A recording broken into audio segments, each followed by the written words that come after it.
Charles Collingwood, you've been a hog since you were 18 years old. Yes. 1961, but most of your Hog Hogs it cricket... first, I'd like to point Hog out. it first, but mostly at the Green Jackets ground at St Cross. Yeah, well, that's how old I am. I give myself away. I played several seasons on that wonderful ground down there. Loved it. And then they moved up here, and I did play a couple of games, I think, up here. But I then got into RADA, the Royal Academy of Dramatic Art, because I wanted to be an actor.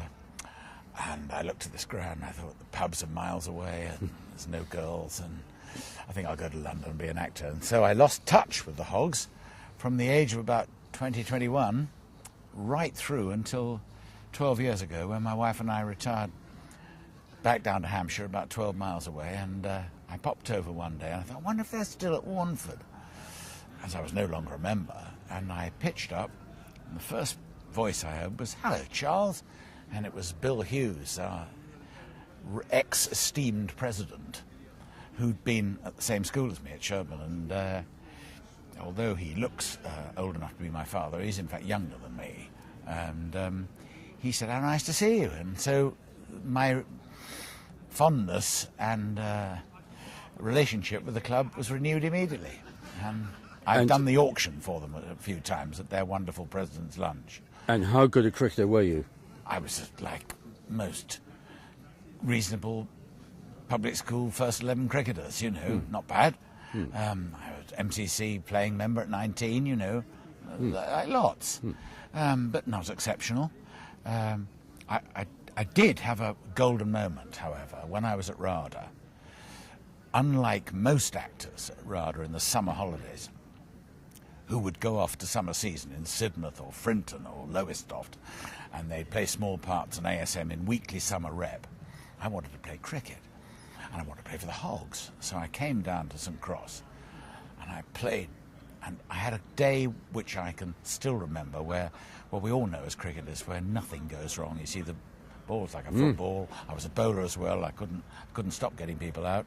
And I think I remember a wonderful running catch. Anyway, I came off and I was so happy. I'd had a good day.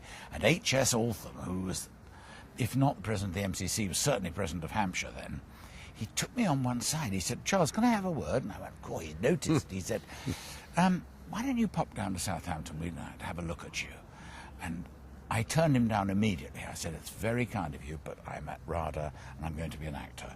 Because I knew full well he'd never see me playing as well as that again, and I wasn't nearly good enough to play first 11 county cricket. I certainly wouldn't have wanted to play second 11 cricket much. I mean, that's like being stuck out in some dyed-in-the-wool rep in the north of England, you know. It's not full of laughs, really, and no money. So that was it. But when I went back to RADA at the end of the holidays, the principal of RADA, John Fernell, called me, and he had a rather plummy voice. He said, "Hello, Charles, what have you done in the holidays?" I said, I've been playing cricket." "Cricket?" He said, "Do you want to be an actor or a cricketer?" And I went, because I wasn't really sure. But of course, I knew I couldn't afford make a living as a cricketer, and I wasn't sure I could make a living as an actor. But fortunately, it's worked out quite well. Brilliant. And now in the Archers, the Ambridge village cricket team is pretty competent, I gather. Yeah, it's Ambridge really. We have hordes of scriptwriters who know absolutely nothing about cricket, and quite often I have to chip in with, no, they don't say it that way. They don't do it that way. And there are a few of us in the cast who know a bit about cricket. But yes, for many years, Ambridge has always had that sort of village boast of a good cricket team, and this year they've been introducing girls, so which has caused some controversies. But I think they've done quite well. Whether in real life they would have been good enough, I'm not sure. I think they might have got smacked in the jaw a bit. I was going to say, with the rise of women's cricket, obviously England women winning the World Cup. I was there. Right, okay. And does that factor into the script writer's view? Yeah. Certainly, so it should too. Yes. Yeah. But we'll see what happens. I'm at the middle of a recording session now, and they've got a needle match coming up, and it's all being spoken by actors who know nothing about cricket. Brilliant. Rather like I know nothing about farming. Yeah. And do you have any regrets at all when you talk to people like Bill Hughes and you come to Warnford? I mean, would you have secretly liked to have had a first-class career in the game? No, I don't think so. Because I'll tell you what, I think it's like somebody who wants to be an actor. It's quite similar, really. It's that golden dream.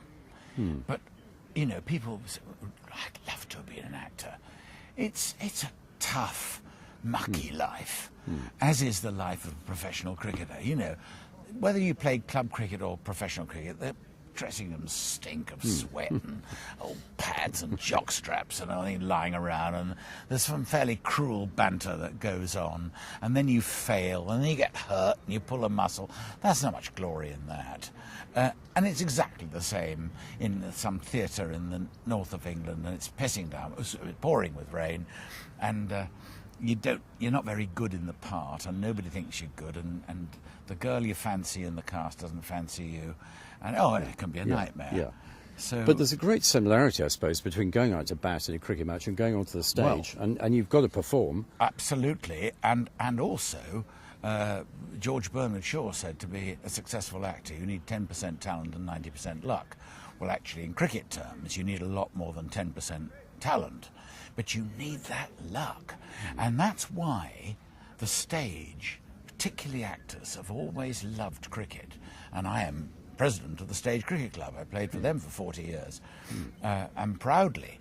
That is so much chance in cricket, as there is in acting. You get the right part at the right time, in the right place, you can soar. I mean, 42 years ago, I was asked to be in the Archers. I didn't know I'd be part of the longest-running institution in the world as the Archers, but, you know, that was luck that I got the part. But my 10% was I had to do it properly, so at least I got away with that. Yes. But so I've always thought, and then occasionally somebody will go out and bat. You know, we've seen it this year with some of the opening, but I mean, yesterday, Stoneman got an absolute beauty, you know. Poor fella. Yes. You know, he's been told that they can't bowl, and he gets a ball that would have got anybody out. And that's perhaps when an actor can just not be in the right part, and people say, I don't think much of him, and they can never be heard of again. Yes. Were you ever keen to do any administrative role in the game? In cricket? In cricket, maybe here at Warnford? No, not really, because when I got down here, I'd stopped playing cricket. I didn't know the club really. As I say, I did do the auction for a few years and tried to make them some money. So I did that.